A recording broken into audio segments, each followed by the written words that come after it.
एक और बड़ी खबर इस वक्त आपको बता दें, जमीन के बदले रेलवे में नौकरी के मामले में आज ईडी बिहार के साबिक डिप्टी सीएम और आरजेडी लीडर तेजस्वी यादव से पूछताछ करेगी। कल लालू यादव से 10 घंटे तक सवाल जवाब किए गए थे। आज ईडी तेजस्वी यादव से करेगी पूछताछ। तो आज तेजस्वी यादव से पूछताछ ईडी करने वाली है। कल लालू यादव से करीब 10 घंटे तक सवाल जवाब किए गए थे। तो लगातार ईडी का शिकंजा इस मामले में बढ़ता जा रहा है लालू परिवार पर।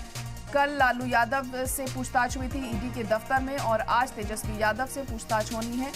कल 10 घंटे तक करीब लालू यादव से सवाल जवाब किए जाते रहे थे। हालांकि उसके बाद लालू यादव की बेटियों ने भी जमकर निशाना साधा था ईडी पर, मरकजी सरकार पर, कि ईडी उनके इशारे पर काम करती है। लेकिन आज तेजस्वी यादव से पूछताछ होनी है और उनसे क्या कुछ सवाल जवाब किए जाएंगे और क्या वो जो जवाब देते हैं उससे ईडी मुतमईन होगी, ये अहम यहाँ पर हो जाएगा देखना, या फिर लालू परिवार की दिक्कतें और भी ज्यादा बढ़ जाएंगी आने वाले दिनों के साथ। तो लगातार मुश्किल में इस वक्त लालू परिवार दिखाई दे रहा है। कल लालू यादव से काफी घंटे पूछताछ की गई, करीब 10 घंटे ईडी के दफ्तर में लालू यादव से पूछताछ हुई थी। हालांकि लालू यादव की तबीयत ठीक भी नहीं थी, उसके बावजूद भी काफी देर तक उनसे पूछताछ की गई, ऐसा कहना उनकी बेटियों का है। और अगर मेरे पिताजी को कुछ होता है तो इसके लिए ईडी और मरकजी सरकार जिम्मेदार होगी। ये तमाम बातें लालू यादव की बेटी की तरफ से भी इस दौरान कही गई थी जब उनसे पूछताछ कल की जा रही थी।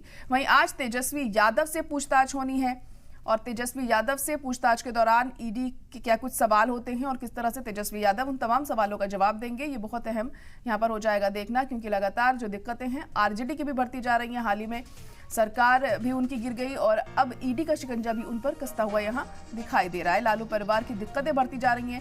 बिहार के साबिक डिप्टी सीएम और आरजेडी लीडर तेजस्वी यादव से पूछताछ आज ईडी करेगी। लैंड फॉर जॉब मामले को लेकर ये कार्रवाई की जा रही है ईडी की तरफ से और कहा जा रहा है ये पूरा घोटाला किया गया था लालू यादव, तेजस्वी यादव के जरिए, जिस वजह से अब पूछताछ उनसे यहाँ पर की जा रही है। और पूछताछ के बाद आखिर ईडी का क्या कदम होता है ये बहुत अहम हो जाएगा यहाँ देखना। और कितने घंटे आज तेजस्वी यादव से पूछताछ होती है, क्या गिरफ्तारी भी होगी, ये भी सवाल बार बार उठ रहे हैं कि इस पूछताछ में क्या कुछ निकलकर सामने आता है और आगे किस तरह से ईडी इस मामले में कार्रवाई करती है, ये बड़ा सवाल फिलहाल बना हुआ है।